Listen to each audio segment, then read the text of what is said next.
अस्सलाम वालेकुम, मैं हूं बुशरा और आप देख रहे हैं बुशरास कोचिंग। तो जल्दी से चैनल को सब्सक्राइब कर दें क्योंकि यहाँ पर हम लोग बहुत अच्छा मैथ का कंटेंट पढ़ते हैं।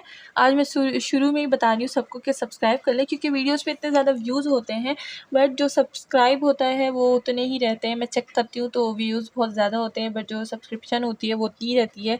सो मुझे देख कर बहुत ही ज़्यादा बुरा लगता है। तो जल्दी से सब्सक्राइब कर ले भाई। यहाँ पर हम लोग मैथ का बहुत अच्छा कॉन्टेंट पढ़ते हैं और वाकई में पढ़ते हैं। थॉमस कैलकुलस में हमने वो वाले चैप्टर्स किए जो कि हमारे पास बिल्कुल भी यूट्यूब पर मौजूद नहीं होते। चैप्टर 11 देख लीजिए, चैप्टर 4 देख लीजिए। अब हम लोग चैप्टर 10 भी कर रहे हैं और इंशाल्लाह सारे चैप्टर्स करेंगे। इस तरह थॉमस कैलकुलस की बुक को पूरा ख़त्म करेंगे, ठीक है। तो चलते हैं अपने क्वेश्चन नंबर 17 की तरफ। यहाँ पर हमने 16 तक क्वेश्चन सॉल्व कर लिए थे, 10.2 में चल रहे हैं। अच्छा, यहाँ पर हमारे पास 17 क्वेश्चन जो है वो है draw an ellipse of eccentricity 4.4/5, explain your procedure.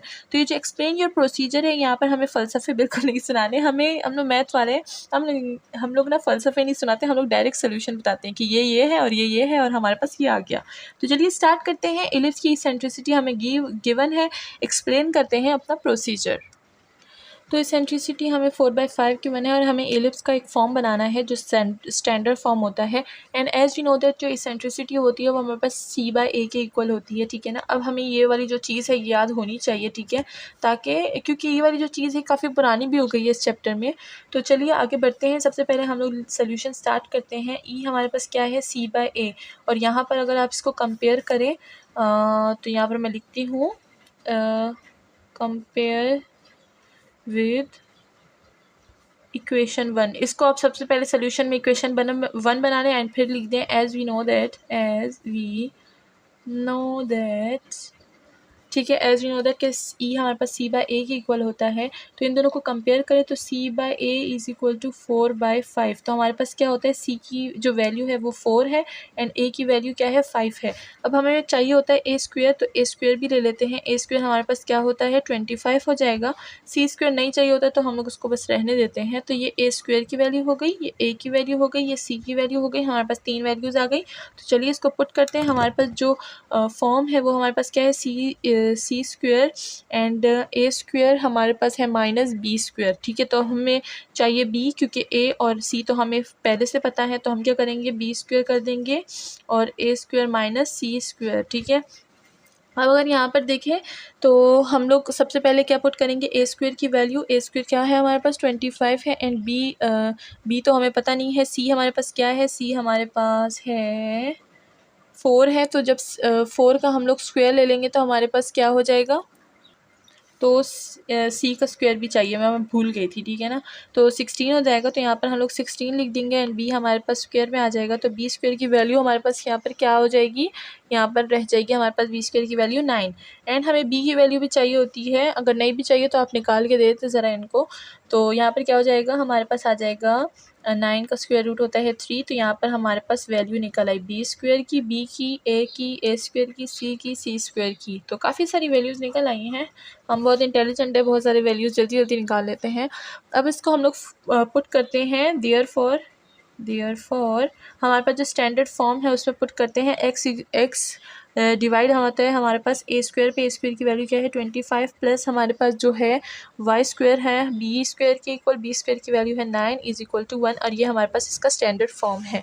इसी तरह अगर आप इसके एलिप्स बनाएं तो इसका एलिप्स बस आपको वैल्यूज़ पुट करनी है। ये हो जाएगा 5 एंड ये हो जाएगा -5 एंड इस तरह से हम लोग बी की वैल्यू भी पुट कर देंगे जो कि है बी की वैल्यू है 9 -9। इस तरह से हमारे पास इसका जो इलिप्स है वो इस तरह से फॉर्म हो जाएगा, ठीक है।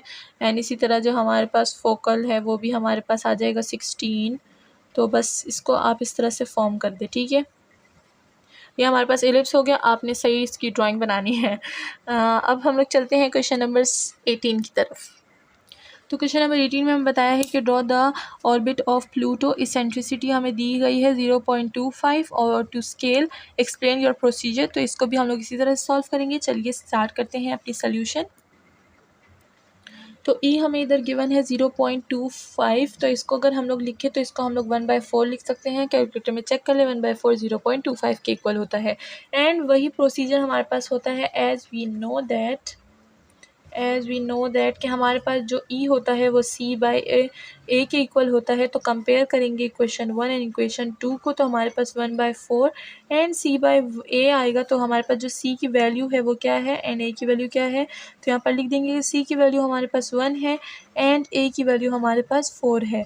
सी स्क्वेयर की वैल्यू भी 1 ही हो जाएगी एंड ए स्क्वेयर की वैल्यू हमारे पास क्या हो जाएगी, वो हो जाएगी 4 पे स्क्वायर ले लेंगे तो हमारे पास 16 आ जाएगा। ठीक है, तो यहाँ पर हमने 16 वैल्यू ले ली। तो अब हम क्या करेंगे, अब हमारे पास जो सी का फॉर्मूला है यानी c square is equal to a square minus b square, तो इसी फॉर्मूले में चीज़ें पुट करेंगे। लेकिन हमारे पास बी की वैल्यू तो नहीं पता, ए की वैल्यू पता है, सी की वैल्यू पता है, तो बी स्क्वायर को यहाँ कर देंगे, ए स्क्वायर माइनस सी स्क्वायर हो जाएगा। एंड यहाँ पर अगर हम लोग ए स्क्वायर की वैल्यू देखें तो 16 है एंड यहाँ पर अगर सी की वैल्यू देखें तो क्या होगी, सी की वैल्यू हमारे पास हो जाएगी 1 एंड बी स्क्वायर, तो यहाँ पर हमारे पास 15 हो जाएगा एंड ये बी स्क्वायर की वैल्यू हो गई 15। अब अगर हम लोग चाहें कि बी की वैल्यू निकालें तो वो हम लोग निकाल सकते हैं स्क्वायर रूट 5 से। ठीक है, तो हमने लिख दिया बी की वैल्यू स्क्वायर रूट 5 है। अब हम लोग इसको स्टैंडर्ड फॉर्म में लिख सकते हैं। देयरफॉर हमारे पास जो एक्स स्क्वायर है वो हमारे पास क्या हो जाएगा, ए स्क्वायर, ए की वैल्यू बड़ी है तो हम लोग लिख देंगे ए 16 प्लस वाई स्क्वायर हमारे पास 15 है इज इक्वल टू 1। और इसी तरह हमने क्या कर दिया है, स्टैंडर्ड फॉर्म बना दिया है। एंड अगर आप इसकी डायग्राम बनाना चाहें तो इसकी डायग्राम हमारे पास कुछ इस तरह से बनेगी कि ये हमारे पास क्या होगा, ये हमारे पास प्लूटो का डिस्टेंस हो जाएगा, सही है ना। एंड हमारे पास जो सन होगा वो यहाँ पर आ जाएगा। ठीक है, सन, और ये हमारे पास क्या हो गया, प्लूटो। ठीक है, बस कुछ इस तरह से बना लें। ठीक है, हाँ बस मुझसे इस तरह से ही बनती है। ठीक है, अब हम लोग नेक्स्ट वीडियो में मिलेंगे विद न्यू क्वेश्चन। अब तक ख्याल रखिएगा, मुझे दुआ में याद रखिएगा। Thank you so much.